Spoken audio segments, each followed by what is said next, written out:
জামালপুরের মাদারগঞ্জে মহিলা দলের সমাবেশ উপলক্ষে গরু চুরির অভিযোগে যুবদল কর্মী সহ দুজনকে গ্রেপ্তার করেছে পুলিশ। এছাড়া এই ঘটনায় এক ইউনিয়ন বিএনপি নেতাকে দল থেকে অব্যাহতি দেওয়া হয়েছে।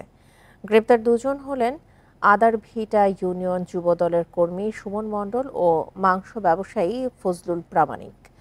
এছাড়া সাধারণ সম্পাদক মাহমুদুল হাসান মুক্তার চৌধুরীকে দল থেকে অব্যাহতি দিয়েছে উপজেলা বিএনপি। স্থানীয়রা জানান, উপজেলা মহিলা দলের সমাবেশ উপলক্ষে ইউনিয়ন বিএনপির সাধারণ সম্পাদক মাহমুদুল হাসান মুক্তার চৌধুরীর বাড়িতে এক ভোজের আয়োজন করা হয়। সেই ভোজের গরু চুরির অভিযোগ ওঠে।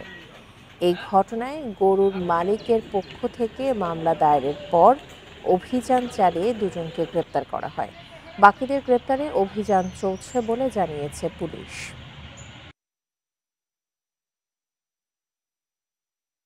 তার বাড়িতে একটি চুরাই গরু চুরি করে এনে সেইখানে জবাই করা হয় এবং কিছু অংশ রান্না করা হয়।